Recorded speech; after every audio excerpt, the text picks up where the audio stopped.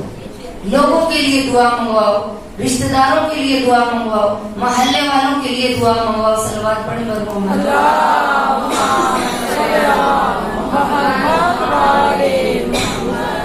تو عزیزان گرامی, وہ اللہ اپنے بندوں سے بہت زیادہ محبت کرنے والے ہیں کہ اگر ہم اسلام میں دیکھیں کہ اللہ تعالیٰ نے انسان کو کیا مرتبہ دیا ہے, کیا مقام دیا ہے, کس منصب پر انسان کو فائز کیا ہے, تو اگر ہم دیکھنا چاہیں تو طول تاریخ میں قرآن کو اٹھا کر دیکھیں کہ جہاں پر اللہ انسان کے آنے کے مقصد کو بیان کر رہا ہے اور کہہ رہا ہے ہل اتا حین من الدہر شیئا مذکورا. سورہ دہر کی آیت ہے جس میں کہتے ہیں کیا انسان تجھے پتہ نہیں کہ تجھے اللہ نے جب خلق کیا تو کیا تھا, دہر میں تیرا نام نہیں تھا, زمانے میں تجھے کوئی جانتا نہیں تھا, تجھے کوئی پہچانتا نہیں تھا. لم یکن شیئا مذکورا, کہ اے بندے تیرا کوئی وجود نہیں تھا, تجھے کوئی جانتا نہیں تھا, تجھے وجود دیا تو مجھ خالق نے وجود دیا, تجھے جسم عطا کیا میں پروردگار نے عطا کیا, تیرے اندر روح ڈالی تو میں نے تیرے اندر روح ڈالی. اب تجھے میں نے اس دنیا میں بھیجا جہاں تجھے اتنے رشتہ دار مل گئے, اتنے چاہنے والے مل گئے, اتنی چاہنے والی ماں مل گئی, اتنا چاہنے والا باپ مل گیا. تو اے انسان یاد رکھ کہ تجھے میں نے کسی مقصد کے تحت خلق کیا ہے. جب بھی عزیزان گرامی اگر ہم دیکھیں دنیا میں بھی, اگر ایک چھوٹی سی مثال دوں گی کہ اگر یہ موبائل ہے تو اس کو دیکھ کے ہمارے ذہن میں پہلا خیال کیا آتا ہے کہ اس کو بنانے والا کون ہے, اور دوسرا خیال کیا آتا ہے کہ اس کے بنانے کا مقصد کیا ہے, کہ اس کو کیوں بنایا گیا. تو عزیزان گرامی جب ہمیں علم نہیں ہوگا تو ہم پوچھیں گے کہ اس کو بنانے والا فلاں انسان ہے اور اس لیے بنایا ہے تاکہ ہم ایک دوسرے سے ارتباط رکھ سکیں, کانٹیکٹ رکھ سکیں, ایک دوسرے سے بات کر سکیں. آج اس موبائل کے ذریعے کروڑوں لاکھوں میل سفر پہ بیٹھے ہوئے لوگ پردیس میں بیٹھے ہوئے آج ہم سے بات کر سکتے ہیں. تو یہ کیا ہے, وسیلہ ہے. اور عزیزان گرامی اس مسائل کے ساتھ ساتھ بتاتی چلوں, اب اس موبائل کے اندر ہم انٹرنیٹ یوز کرتے ہیں, واٹس ایپ یوز کرتے ہیں, فیس بک یوز کرتے ہیں, میسنجر یوز کرتے ہیں, وائبر یوز کرتے ہیں, اسکائپ یوز کرتے ہیں. لیکن جب بھی ہم یہ چیزیں واٹس ایپ وغیرہ یوز کر رہے ہوں تو فوراً اگر ہمارے سم کے اوپر نمبر کے اوپر کال آ جائے واٹس ایپ بند ہو جاتا ہے, وائبر بند ہو جاتا ہے, اسکائپ بند ہو جاتا ہے. یعنی جس مقصد کے لیے اس موبائل کو خلق کیا ہے, جس مقصد کے لیے اس موبائل کو موبائل بنانے والے نے بنایا تھا, یعنی اس موبائل کو بھی پتا ہے کہ میں نے جب مجھے جس مقصد کے لیے بنایا گیا ہے, جب میں نے اس مقصد کو پورا کرنا ہے تو پچھلے تمام کام روک دیتا ہے.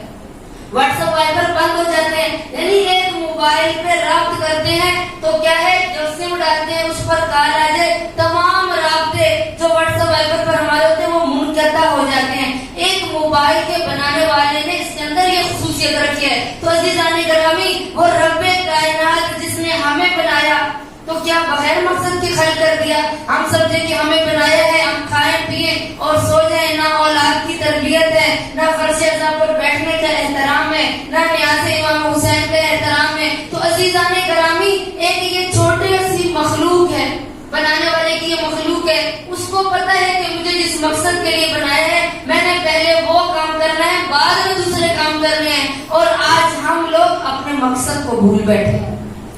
کیوں؟ عبادت پروردگار ہمارے اندر نہیں، مشیت پروردگار کیا ہمیں جانتے نہیں کہ اللہ ہم سے کیا چاہتا ہے۔ ہم تو چاہتے ہیں اللہ سے اللہ ہمیں اولاد دے دے، اللہ ہمیں دولت دے دے، اللہ ہمیں کوٹھی دے دے، اللہ ہمیں کار دے دے، اللہ مجھے بیماری سے ختم کر، اللہ مجھے صحت دے دے۔ ہم تو اللہ سے مانگ رہے ہیں۔ آیا کبھی یہ سوچا کہ ہم سے بھی تو کچھ اللہ طلب کر رہا ہے، اللہ کا بھی تو کوئی تقاضا ہے؟ تو عزیزان گرامی، اللہ تو اللہ الصمد لم یلد ولم یولد ہے، وہ تو بے نیاز ہے، نہ وہ کسی کا باپ ہے، نہ وہ کسی کا بیٹا ہے، نہ وہ کسی کا محتاج ہے، نہ وہ کسی کی عبادت کا محتاج ہے، نہ وہ کسی کے ذکر کا محتاج ہے۔ لیکن پھر بھی اللہ نے ہمیں کسی مقصد کے لیے خلق کیا۔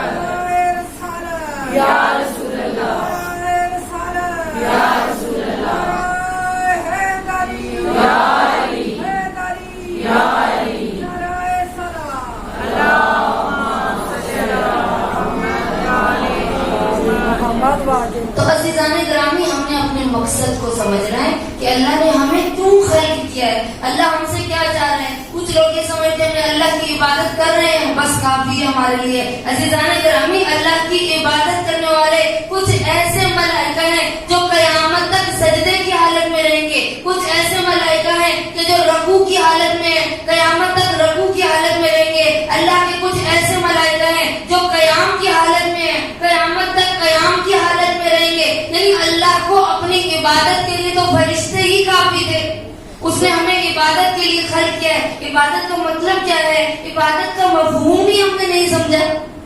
ہم عبادت کرتے ہیں کہ دنیا کو سائڈ پر رکھ دیں گے، رشتہ داروں کو پتہ نہیں، اولاد کو پتہ نہیں، مصلی عبادت بچھا لیا۔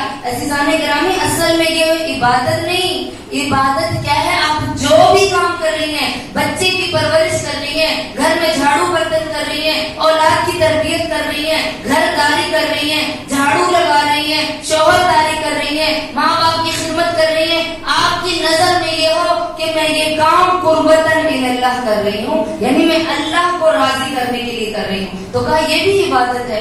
ضروری نہیں کہ آپ سارا دن مصلی عبادت پر بیٹھے، ہاتھ میں لمبی سی تسبیح لے کر بیٹھتے رہے، تسبیح کے دانے گھماتے رہے، ذہن کہیں اور حرکت کر رہا ہے، زبان کسی اور کا نام لے رہی ہے۔ عزیزان گرامی، عبادت کو سمجھیں۔ مصلی عبادت اپنے ٹائم پر بچائیں، جو ہم گھر میں کام کر رہے ہیں اگر وہی ہمارے کام پروردگار کی رضا کے لیے ہو جائے تو وہ بھی عبادت ہے۔ تو عزیزان گرامی، ہمارا جو موضوع چل رہا تھا اور آج اس کا آخری دن ہے کہ اسلام میں خواتین کا کردار۔ پہلے دن بھی میں نے بتایا کہ اللہ نے عورت کو یہ مقام دیا ہے، یہ منصب دی ہے، عزت دی ہے اسلام نے۔ آج عورت چاہتی ہے کہ وہ اسلام کے دائرے سے نکل جائے، مسلمان ہو کر یہودیوں کے سیرت پر چلنا چاہتی ہے، ان کے کریکٹر کو اختیار کرنا چاہتی ہے۔ تو لیکن کسی بھی مذہب نے اسلام کے علاوہ عورت کو عزت نہیں دی۔ عورت کو عزت دی تو اسلام نے۔ کیوں؟ کہا کہ عورت کیا ہے؟ ریحانہ ہے۔ اور ریحانہ تو کہا کہ عورت کیا ہے؟ رسول اکرم فرماتے ہیں عورت ریحانہ ہے، عورت ایک پھول ہے۔ پھول کا کام کیا ہے؟ خوشبو دینا، کہ جو بھی اس سے خوشبو لے اس کو لطف محسوس ہوتا ہے، وہ لذت لیتا ہے۔ تو عزیزان گرامی، عورت کو اللہ نے عزت دی ہے، عورت کو اللہ نے مقام دیا ہے کہ چاہے وہ ماں کے روپ میں ہو، چاہے وہ بیٹی کے روپ میں ہو، چاہے وہ کسی کی وائف ہے، چاہے وہ کسی کی بیوی ہے، یعنی جو بھی اس کا روپ ہے اس میں اللہ نے برکت رکھی ہے۔ اگر اس کو ماں بنایا تو اس کے پاؤں کے نیچے اللہ نے جنت رکھ دی۔ اگر اس کو کہا کہ بیوی بن کر کسی کے گھر میں جاؤ تو کہا کل ایمان ہو جاتا ہے۔ ایک شادی شدہ خاتون کی 2 رکعت نماز ایک غیر شادی شدہ عورت کی 70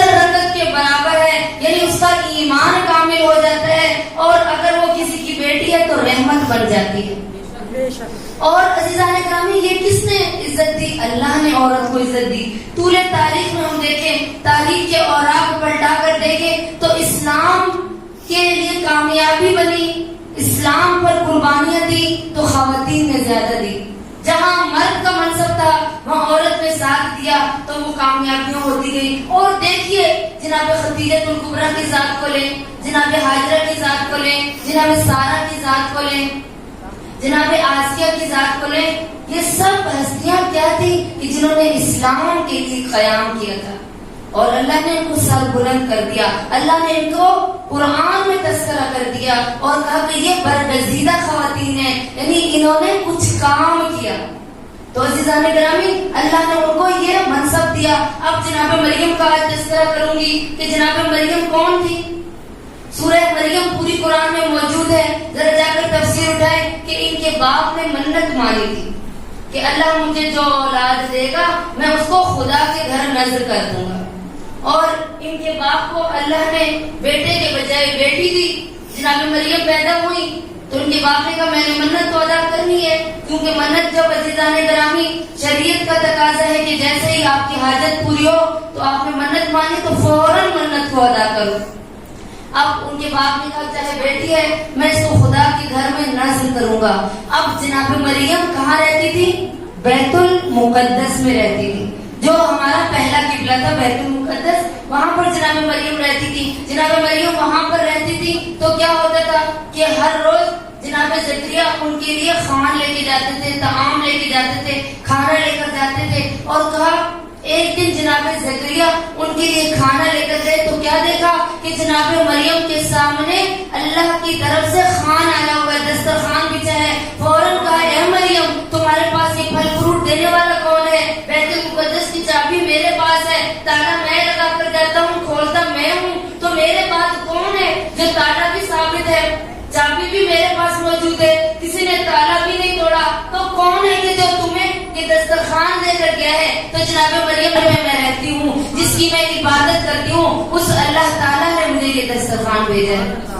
جناب زکریا حیران ہو گئے، کیا دیکھا کہ بے موسمی فروٹ پڑے ہوئے ہیں، موسم کے بغیر کے پھل فروٹ پڑے ہیں اور اتنا تازہ کھانا پڑا ہوا ہے. اور پھر جناب زکریا نے کہا سمجھ گئے کہ یہ اللہ کی برگزیدہ خاتون ہے. کیوں؟ اور اب جناب مریم کہا کہ کتنی عمر تھی جناب مریم کی؟ کہا 9 سال عمر تھی. اور جب اللہ تعالیٰ نے ایک دن جناب مریم خدا کی بارگاہ میں عبادت کر رہی تھی تو کیا ہوا؟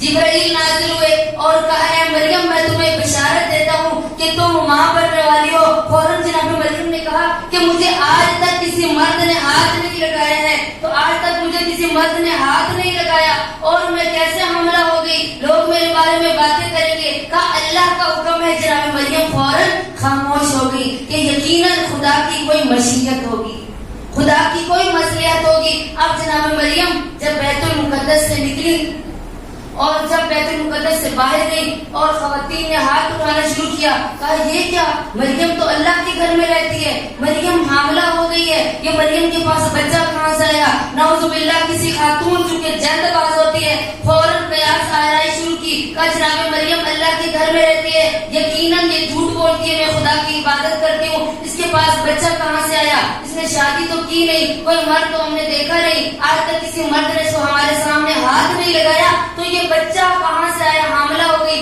لیکن جناب مریم خاموش تھی. کیوں؟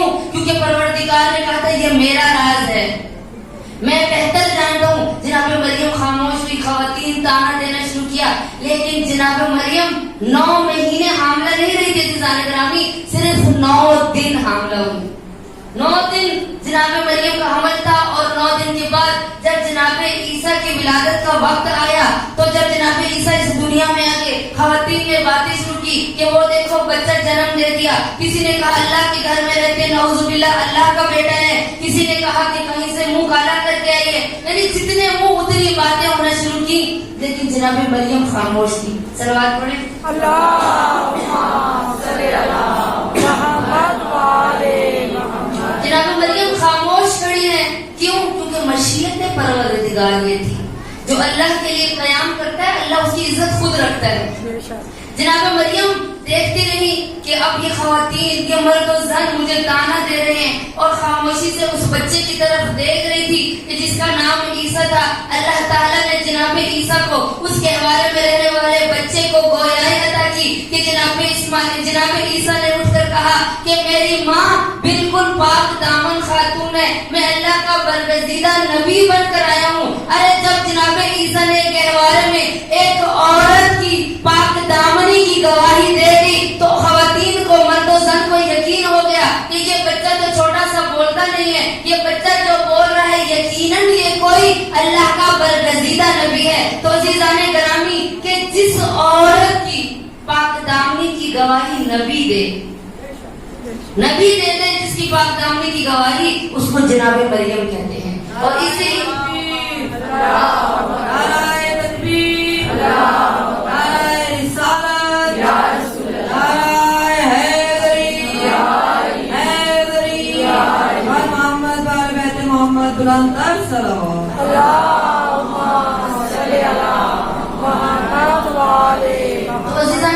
اسلام میں بہت سی خواتین ہیں جنہوں نے قیام کیا، جرأت دکھائی، مشیت پروردگار کو اپنے ذہنوں میں رکھا تو اللہ نے ان کو مقام دیا.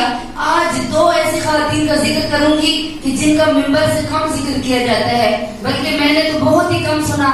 ایک جناب طوعا. کون تھی جناب طوعا؟ کہ جس نے جناب مسلم بن عقیل کو، صغیر حسین کو پناہ دی تھی.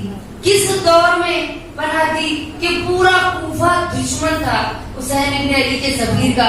جگہ جگہ حسین کے صغیر کو تلاش کیا جا رہا تھا، جگہ جگہ ابن زیاد کے سپاہی تھے، پورے علاقے میں کوفہ میں خوف و ہراس تھا. لیکن اس عورت نے، اس خاتون نے کیا کیا؟ جرأت پیدا کی، استقامت پیدا کی، محبت اہل بیت کا دعویٰ نہیں کیا بلکہ کر کے دکھایا. جہاں پورا کوفہ دشمن اہل بیت بنا ہوا تھا، حسین کے خون کا پیاسا تھا، صغیر حسین کے خون کا پیاسا تھا، ہر جگہ گلی میں ابن زیاد کے سپاہی ناکہ لگا کر بیٹھے ہوئے تھے، پورے کوفے کا محاصرہ کیا تھا، جناب مسلم کو تلاش کیا جا رہا تھا. اس وقت اس طوعا نے جو ایک خاتون تھی اتنی جرأت دکھائی کہ محبت اہل بیت کا ثبوت دیا کہ میں اہل بیت سے محبت کرتی ہوں. اور فوراً اس کے دل میں یہ خیال آیا کہ شاید میری رسول شفاعت کر دیں، میں صغیر حسین کو پناہ دوں گی. اور اس دور میں اس خاتون نے جرأت دکھا کے جناب مسلم کو پناہ دی.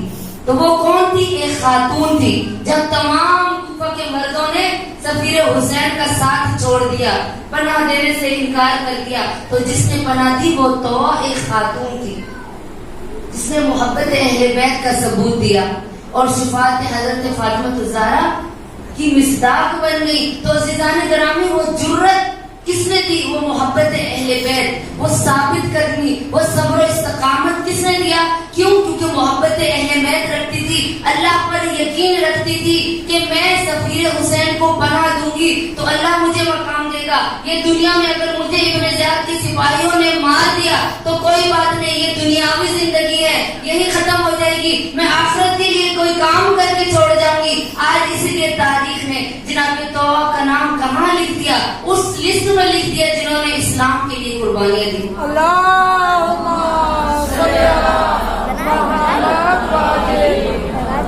تو عزیزان گرامی دوسری خاتون کہ جس نے قیام کیا اور کوشش کی وہ کون تھی؟ کہ حارث کی بیوی.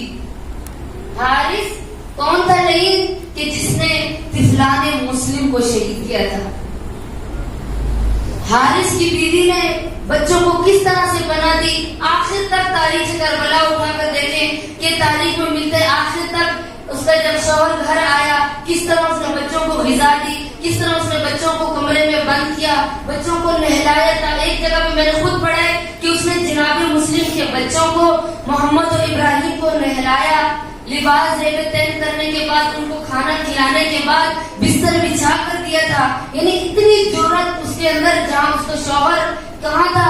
سارا دن ان بچوں کو تلاش کر رہا تھا اور اسی کے گھر کے اندر اس کی بیوی نے جرأت پیدا کی. جانتی تھی میرا شوہر صراط مستقیم پر نہیں چل رہا, جانتی تھی کہ میرا شوہر دنیا کے مال کے پیچھے, جانتی تھی کہ میرا شوہر وہ کچھ شہوات رکھتا ہے, شہوت پرست ہے, دنیا سے محبت رکھتا ہے, لالچ دنیا رکھتا ہے, ابن زیاد کا پٹھو ہے, ابن زیاد کے کرائے کا قاتل ہے. یہ بچوں کو تلاش کر رہے, لیکن جانتی تھی کہ یہ شجرہ نسب کون سے شجرہ نسب طیبہ ہے.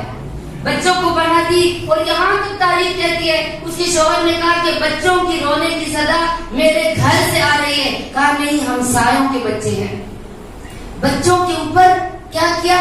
اس نے اپنا سایہ رکھا, اس نے بچوں کو اپنے پشت پناہی دی, بچوں کو اپنے پیچھے چھپا کر رکھا. اور آخر تک اس بیوی کے بارے میں ملتا ہے کہ اس نے پوری کوشش کی بچوں کو بچانے کی. کیوں؟ کیونکہ جانتی تھی کہ محبت اہل بیت رکھنے والوں کو اگر قتل بھی کر دیا جائے تو ان کے جسم تو قتل ہو جاتے ہیں, لیکن ان کا نام بلند ہو جاتا ہے.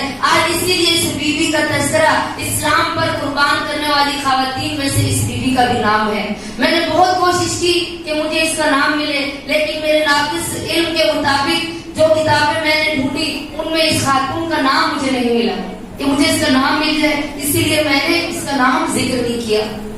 تو عزیزان گرامی, آج ان بیویوں کے بعد دیکھا جائے تو ایک خاتون اور ہے جو وہب کلبی واقع کربلا میں موجود تھے. 72 میں سے ایک عیسائی تھے وہب کلبی.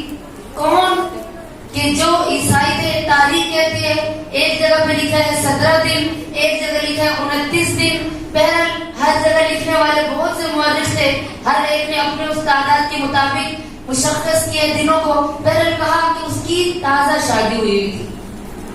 وہ امام حسین کے استغاثے پر سر بلند ہوتا ہوا اپنی ماں کو اور اپنی بیوی کو لے کر واقع کربلا میں آیا اور کہا کہ میں آپ پر قربان ہونا چاہتا ہوں. مولا نے اس کو اذن دیا, جنگ کی اجازت دی, جا کر جنگ کی. اور جنگ کرنے کے بعد لینوں نے, پسر سعد نے اعلان کیا کہ اس کے سر کو تن سے جدا کر کے اس کی ماں کے پاس, یہ عیسائی ہو کر حسین کا ساتھ دے رہی ہے, کہ اس کی ماں کے پاس پہن دو. کہ خیمے سے جب اس نے اپنے بیٹے کی, جوان بیٹے کی شہادت کی خبر سنی تو اس کی ماں خیمے سے باہر آئی, خیمے سے باہر آئی اور ایک تلوار اٹھائی.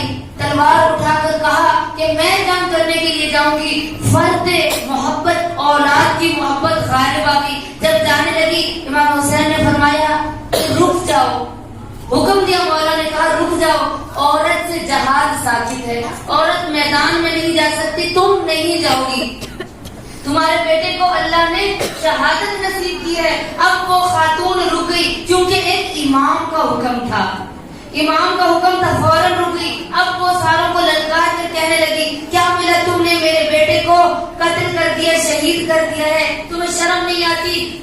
نواسہ رسول سے جنگ کرنے کے لیے آئے ہو. کہا کہ اس کے جو بیٹے کا قاتل تھا اس نے فوراً وہب کلبی کے سر کو تن سے جدا کیا, اٹھا کر گیند کی صورت میں, کہا پاؤں مار کے پھینکا اس کی ماں کی طرف. کہا یہ دیکھو کہ ہم تمہارے بیٹے کے سر کے ساتھ کس طرح سے کھیل رہے ہیں, کہ جیسے ایک فٹ بال سے کھیلا جاتا ہے, کہ اس طرح سے کھیل رہے تھے. تو اور جب کہا کہ یہ لو ہم تمہیں تمہارے بیٹے کا سر دیتے ہیں, تو اس نے سر واپس لینے کے بعد دوبارہ اس قوم اشکیا کی طرف پھینک دیا اور کہا جو اللہ کی راہ میں صدقہ دے دیا جائے اس کے لیے میں نہ روؤں گی اور نہ ہی مجھے اس کی طلب ہے. صلوات پڑھیں بر محمد والے محمد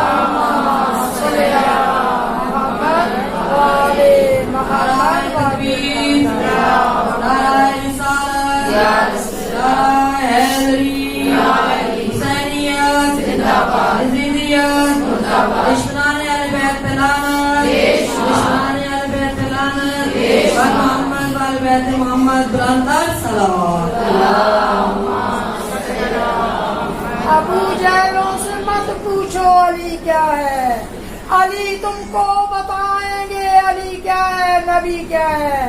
ابو طالب کے بیٹے کی محبت دل میں لے جانا, خدا خود تم سے پوچھے گا بتا تیری رضا کیا. نعرہ حیدری حیدری حیدری, نعرہ سلوات.